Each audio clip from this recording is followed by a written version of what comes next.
मेरी अपनी समझ ये कहती है कि जमीन के मामलात में एक सबसे बड़ा ड्रॉबैक ये है, जैन साहब मेरी बात से सहमत होंगे और प्रशांत पटेल भी सहमत होंगे, वो एडवोकेट हैं, कि इसमें झट मुकदमे में जाने की छूट है, ठीक, और नीचे की जुडिशरी तो है ही है जो है।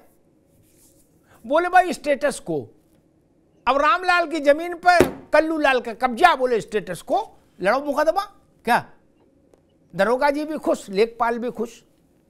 समस्या ये है, एक वकील इफरात में वकील है, मुकदमा ही तो करना है, नहीं वकालतनामा लिखना है, वकालतनामा लेके कर देना और वहां स्टे की बात कर लेनी है, क्या बिल्कुल भाई स्टे होने के भाई झगड़ा फसाद नहीं होगा, और जो है जब केस फैसल होगा तो पता लगेगा कौन है मालिक, तब तक फलाने रहेंगे। लो, जिसने कब्जा किया वो वहां से उसके फल खा रहा है उस प्रॉपर्टी का, और जो मालिक है वो दूर बैठा है।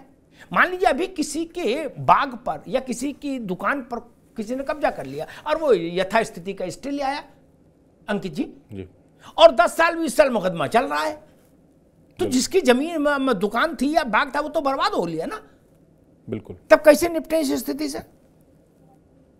अदालत जाने से आप रोक नहीं सकते भाई, आदमी इतना सयाना तो हो ही गया पढ़ लिख के, और नहीं तो वकील बता देते कि आप चिंता नहीं करो, कब्जा कर लो, हम अदालत में केस को ले जाके लटका देंगे।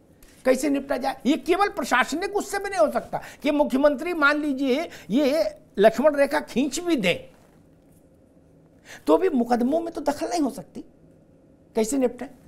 मेरे से सवाल है जी, देखिए, इसमें कोई मुख्यमंत्री या प्रधानमंत्री या अन्य कोई भी चीफ सेक्रेटरी या प्रमुख सचिव स्तर पे, डीजीपी स्तर पे कोई भी इसमें इसलिए एक्शन नहीं कर सकता क्योंकि इसके लिए हमें संविधान में परिवर्तन लाना ही पड़ेगा। जब संविधान में आप परिवर्तन लाएंगे जब ही आप मुख्यमंत्री को आरोपी कह सकते हैं या चीफ सेक्रेटरी को आरोपी कह सकते हैं, डीजीपी को कह सकते हैं। अभी मुद्दा ये है जो मैं समझ रहा हूँ इस बात को लेकर के, देवरिया कांड क्योंकि हो गया तो इसलिए उछल गया। ऐसे ना जाने कितने हजारों देवरिया कांड पिछले 50 साल से हमारे देश में होते आ रहे हैं, जो दिख जाते हैं वो बिक जाते हैं और जो नहीं दिखता वो ऐसे ही पड़ा रह जाता है। तो कुल मिला के संविधान में जब तक बदलाव नहीं आएगा, आप बिल्कुल भी किसी अधिकारी को या किसी भी नेता को इस बात के लिए बाध्य नहीं कर सकते कि वो कार्रवाई के निर्देश दे दे, क्योंकि वो कार्रवाई के निर्देश देगा, एक वहाँ 200 रुपये लेकर के वकील उससे कहेगा अच्छा मुख्यमंत्री के यहाँ से आदेश है, ला मैं वकालतनामा अपना साइन कर और मैं उठा करके तुझे स्टे करवा देता हूँ ले जा करके कोर्ट में। तो कहने का तात्पर्य मेरा फिर यही है कि संविधान में बदलाव के बिना ये सब चीज़ें रुकनी असंभव है। पार्टी कोई भी हो, सरकार किसी की भी हो, इसमें वो एक हद तक ही निर्णय ले सकती है जब तक संविधान के अधीन वो है। संविधान जहां उससे पीछे छूट गया उसके बाद वो अपने हाथ खड़े कर देगी और सारा जितना भी आज हम ये बैठे हुए हैं सब बातें कर रहे हैं एक दूसरे पे दोषारोपण करते रहेंगे और इसका रास्ता और कोई निकलने वाला है नहीं। जैन साहब, क्या समस्या, इस समस्या का समाधान निचली अदालतों से आएगा या कलेक्टर के दफ्तर से आएगा या एडीएम के दफ्तर और तहसील से आएगा या थाने से आएगा? क्या लगता है क्या करना चाहिए? देखिए, कोर्ट में तो केस सबसे बाद में जाना चाहिए। बेस्ट व्यवस्था तो यही है। नहीं जैन साहब, लेकिन आजकल कोर्ट में पहले डाल दिया जाता है, वो बेस्ट व्यवस्था नहीं, उसका पीछे गणित है, पूरी डिजाइन है, सोची समझी। जी हाँ, बिल्कुल ठीक कह रहे हैं आप। और मैंने अपनी सर्विस के दौरान कई बार ये इंश्योर करने की कोशिश की जो आपने बात कही कि कब्जा कर लिया और फिर वो स्टेटस को का आदेश ले आए, तुरंत गिरफ्तारियां करवाई 151 में और वो पुरानी व्यवस्था बहाल कराई इसके पहले कि स्टेटस को का आदेश आ जाए। कई बार इस पे मेरा बहुत सीनियर लोगों से डिस्कशन हुआ कि ये अगर पुलिस नहीं करेगी तो क्राइम बढ़ जाएगा समाज में, और इसमें लोग ये एक अप्रोच लेके चलते हैं कि पुलिस क्यों पार्टी बन रही है, जिसने कब्जा कर लिया, उसको स्टेटस को का आदेश है कोर्ट से, आप उसको लागू करिए।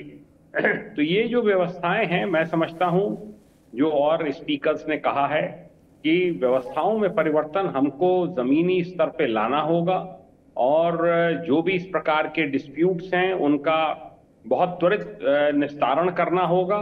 लोग उससे कोर्ट जाने की जो टेंडेंसी है उससे भी बचेंगे। अगर उनको लग जाएगा कि हमारा निस्तारण यहीं पे जिला स्तर पे हो सकता है, ये किया जाना चाहिए। ये पुलिस का और प्रशासन का कार्य है। जैन साहब, लेकिन एक विनम्र सवाल है मेरे जहन में, वो भी मेरे अनुभव से उपजा है, कहीं लिखा नहीं है ऐसा।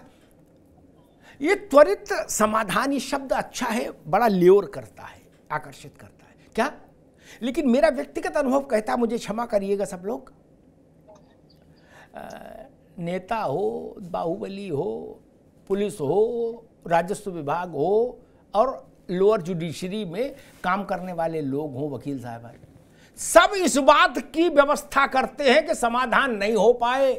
क्या समाधान हो गया तो सबकी दुकान बंद? जैन साहब जी हाँ, ठीक कह रहे हैं आप, बिल्कुल ठीक कह रहे हैं।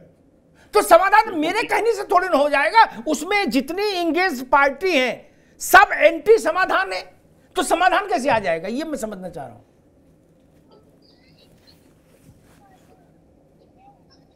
मैं 94 में एसएसपी गाजियाबाद था जी। तो मुझे किसी ने बताया कि साहब एक लेखपाल हैं, उनके बेटे की किडनैपिंग हुई है। तो मैंने कहा लेखपाल के बेटे की किडनैपिंग हुई है? उन्होंने कहा हाँ साहब, लेखपाल के बेटे की किडनैपिंग हुई है। 94 की बात है कि 50 लाख रुपए करीब की मांग की गई है। खैर वो गैंग पकड़ लिया गया, किडनैपी सकुशल छुड़ा लिया गया बिना फिरौती के रकम दिए। पर ये प्रदर्शित करता है कि किस लेवल का करप्शन उस लेवल पर है, उस पद पर है और क्या स्थितियां हैं। मैं जो आपने कुछ बात कही थी पहले कि कुछ लेखपाल ऐसे हैं, उजरियाओं वगैरह का जो लखनऊ में है जिसमें गोमती नगर बसा है, उसका लेखपाल बताते हैं कि अच्छे से अच्छे बड़े से बड़े अधिकारी के बस का नहीं था कि उसको वहां से शिफ्ट कर दिया जाए। तो यही स्थिति कुछ पुलिस अफसरों के संबंध में भी है, कर्मचारियों के संबंध में भी है। और ये जब तक एक व्यवस्था इसमें नहीं बनेगी ईमानदारी की, तब तक इसका ये समझना कि इसमें एक क्राइम, ज्यादातर जो क्राइम्स हो रहे हैं, बड़े बड़े क्राइम जो घटनाक्रम होते हैं, 10-10 हत्याएं भी देखी हैं और भी ज्यादा देखी हैं उत्तर प्रदेश में, इसके पीछे हैं बेसिकली लैंड डिस्प्यूट ही। और लैंड डिस्प्यूट्स का निस्तारण बहुत त्वरित गति से होना चाहिए। और जैसा अभी अंकित जी कह रहे थे, इसके लिए कॉन्स्टिट्यूशनल चेंजेस करने होंगे और विभागों की जवाबदेही निर्धारित करनी होगी। जी बिल्कुल ठीक बात है साहब। प्रशांत पटेल जी, क्या होना चाहिए, क्या हो रहा है ये तो हम देख ही रहे हैं। कुएं भांग पड़ी है और सब उसी से लोटा लोटा करके पी रहे हैं और हर पीछे वाला आगे वाले की चपत मार रहा है। लेकिन होना क्या चाहिए? जब तक आप जमीन को विवाद मुक्त नहीं करेंगे, कानून व्यवस्था लागू नहीं हो सकती। एक नहीं 10 डीजीपी रखो, क्या एक जिले में 50 IPS बैठाल दो, उससे कुछ नहीं होना। 10 दरोगा एक थाने में चौकी में बैठाल दो एक की जगह, तब लड्डू बटने लगेगा। समस्या कहां है? ट्रेन में जितना आदमी चढ़ जाता सब अपने बैठने की जगह बना ही लेते, वैसे नौकरशाही है। प्रशांत जी, देखिए अमिताभ जी, नीति इस तरह के बने कि जो भी जमीनी विवाद आए SDM स्तर पे ही और थाने लेवल पे ही विवाद सुलझा लिए जाएं, कोर्ट जाने की नौबत ना आए।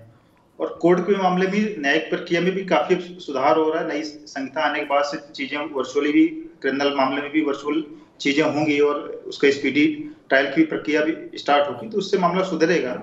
लेकिन जो नीचे के अधिकारी हैं प्रशासनिक लेवल पे, उनको अपनी मानसिकता, जो लाट साफ वाली मानसिकता है, वो छोड़नी पड़ेगी। सरकार तो ठीक है, दिशा निर्देश कर सकती है, उनको डांट फटकार सकती है, ट्रांसफर कर सकती है, सस्पेंड कर सकती है, लेकिन इन लोगों को भी अपनी मानसिकता सुधारनी पड़ेगी। एक अपनी कहीं हायरार्की के चक्कर में, कभी सीनियरिटी के चक्कर में आपस में IAS एसोसिएशन वाले, IPS एसोसिएशन वाले, PPS एसोसिएशन वाले लड़ते रहते हैं। जब इनका कोई अधिकारी पकड़ा जाता है, भ्रष्टाचार में पकड़ा जाता है, तब उसमें कोई इनका लेटर नहीं जारी होता। कभी आपने देखा IPS एसोसिएशन ने लेटर जारी किया भाई जब कि हम शर्मिंदा है, जगमोहन यादव हमारा सदस्य है, जिस तरह जमीन कब्जा करने का काम कर रहा है। तो इन लोगों की मानसिकता है, जो लाट साहब वाली, जो अंग्रेजों के समय मानसिकता बनी हुई, ये करनी पड़ेगी। ये जो जनता को जो कीड़े मकोड़े समझते हैं, उस तरह रखते हैं। अच्छा, खाली उत्तर प्रदेश का नहीं, मतलब पूरे देश की पुलिस व्यवस्था, पूरे देश का, इसीलिए मैं कह रहा हूं जमीन पूरे देश का, अंग्रेजी मानसिकता से लिप्त हैं। और दिल्ली पुलिस में तो सबसे अधिक भ्रष्ट मक्कारी पुलिस वाले हैं। कोई मंगेतर की हत्या कर दे रहा है, कोई अपने आपसी पुलिस कर्मी की हत्या कर दे रहा है, कई भ्रष्टाचार वाले खूब पकड़े जा रहे हैं। इसमें कोई सरकार वाली बात नहीं कर रहा हूँ, तो वो तो मानसिकता है। चाहे कोई सरकार है, भर्ती तो किसी सरकार में होती है, सरकार में चलते कोई किसी पार्टी का कैडर तो भर्ती होता नहीं पुलिस में, समाज से लोग आते हैं। लेकिन जो मानसिकता सीनियरिटी से भरी जाती है, जो ट्रेनिंग सिस्टम इनका है, ट्रेनिंग सिस्टम इनका ठीक किया जाए कि जिनको भरा जाता है कि हम तो लॉर्ड साहब हमें रूल करना है, जो ब्यूरोक्रेट्स को सिखाया जाता है, ये जब तक मानसिकता इनके दिमाग से नहीं हटेगी तब तक ये व्यवस्थाएं चलती रहेंगी। कोई सरकार आए, कोई मुख्यमंत्री बने, कोई बहुत अधिक परिवर्तन मैं नहीं देख पा रहा हूं। धर्मेंद्र जी, क्या होना चाहिए? समस्या सबको पता है क्या? जो लड्डू खा रहे उनको भी पता, जो लड्डू नहीं खा रहे दुखी है, समस्या दूर करे उनको भी पता समस्या क्या है, लेकिन समस्या दूर कैसे हो इसका रास्ता नहीं दिख रहा। अमिताभ जी देखिए, अगर दूरगामी समस्या दूर करने की बात करते हैं कि कोई कड़ा कानून बने, उसके अनुपालन में सारी चीजें सही हो जाए। जैसे मान लीजिए किसी किडनी खराब हो गई है तो हम बोले भैया किडनी ट्रांसप्लांट करा देना है, डायलिसिस नहीं कराना है। आज जो संसाधन सरकार के पास उपलब्ध है उससे वो बेस्ट सेवा क्या कर सकती है? अगर समयबद्ध तरीके से एक निश्चित समय हो जाए कि कोई लैंड डिस्प्यूट है तो 30 दिन के अंदर उसका निस्तारण होगा। संबंधित अधिकारी अगर जिसके पास फाइल जाएगी उसे इतने समयबद्ध तरीके से रिपोर्ट लगानी ही लगानी होगी, तो वो हो सकता है पैसे लेने का तरीका थोड़ा उसके पास कम हो जाएगा। जब समय से रिपोर्ट लगानी 30 दिन के अंदर लगानी है तो लगानी है भाई, अगर वो जाएगा तो भी लगाएगा, नहीं जाएगा तो भी लगाएगा। दूसरी जो अहम चीज है वो पंचायतों का जो सशक्तिकरण वाला फार्मूला आया था, वो फार्मूला सबसे कारगर फार्मूला है। लेकिन दरअसल होता क्या है कि जो सिस्टम को मैनिपुलेशन के जरिए लोग चलाने का प्रयास करने लगते हैं, पुलिसिंग को कोई और कंट्रोल करने लगता है, राजनीति को पता चला कोई और कंट्रोल करने लगता है, जुडिशरी को पता चला लैंड माफिया कंट्रोल करने लगता है, लैंड माफिया को पता चला नेता कंट्रोल करने लगता है। तो जो एक क्लियर लाइन है ना, वो लाइन बिल्कुल क्लियर नहीं हो पाती है। यही वजह है कि ये बड़े बड़े काम हो जाते हैं। जैसे मान लीजिए हमारे पास जन सुनवाई पोर्टल चलता है। अब जन सुनवाई पोर्टल में अपना अनुभव बता रहा हूँ, मैं किसी दूसरे का नहीं बता रहा हूँ। जन सुनवाई पोर्टल में आज आप कोई कंप्लेन दर्ज करा दीजिए, उसके बाद 3 दिन बाद फोन आएगा, क्या आप अपनी इस कार्रवाई से संतुष्ट हैं? तो हमने पूछा साहब ऐसा कोई कार्रवाई तो अभी हुई नहीं है। तो बोले नहीं, हमें जानना चाहते हैं कि आप इस कार्रवाई से संतुष्ट हैं, आपकी कंप्लेन को बंद कर दिया जाए। तो हमने कहा साहब ना किसी ने फोन किया, ना किसी ने पूछा, ना जिसके खिलाफ मैंने शिकायत करी उससे मेरी बातचीत हुई, तो आगे क्या कार्रवाई हो गई? तो बोले अच्छा ठीक है, आप बड़े अधिकारी से बात कर लीजिएगा। फिर 1 दिन बाद फोन आएगा, बिल्कुल सेम रिकॉर्डेड बात हुई, क्या आप हमारी कार्रवाई से संतुष्ट हैं? उसके बाद आज की जो सरकारें हैं वो सरकारें आंकड़े बताती हैं, जन सुनवाई पोर्टल पर 6.5 लाख कंप्लेन आई और 5.5 लाख का निस्तारण हो गया। निस्तारण करने वाले लोग जो बैठे हैं वहां पे, वो टेलीफोन पे ढंग से बात नहीं कर सकते हैं, और जिस कंपनी को दिया जाता है कॉलिंग का, उस कंपनी को हर एक कॉल का पैसा दिया जाता है और हर एक कंप्लेन को डिस्पोज ऑफ करने का पैसा दिया जाता है। तो अपनी संख्या उधर बढ़ा रहा है, उसे जनता से क्या लेना देना है, उसके समस्या से क्या लेना देना है? तो जो सुविधाएं, जो संसाधन आज सरकार के पास हैं, वो कैसे सुचारू रूप से चले? थाने में अगर मान लीजिए दरोगा पैसा ले रहा है तो एसएचओ को पता है, एसएचओ पैसा ले रहे एसपी को पता है, एसपी पैसा ले रहे एसएसपी को पता है, जब एसएसपी ले रहा है मुख्यमंत्री को पता है। तो जब पूरी नदियां बह रही हैं तो नदियों में ब्रेक कौन लगाएगा, मुझे बताइए। ठीक है धर्मेंद्र जी, ठीक बात। मुन्ना खान साहब, आप क्या सुझाव देना चाहेंगे? क्या होना चाहिए ताकि गांव गांव मेड़ मेड़ पर ये जो लड़ाइयां हैं, इसमें ताकत और कागज दोनों एक साथ चलते हैं क्या? इसमें गोली और फाइल दोनों एक साथ चलती है, जो गोली मारता वो भी झोले में फाइल रखे रहता है क्या? ये जमीन के झंझट ही इतने विचित्र हैं, क्या होना चाहिए?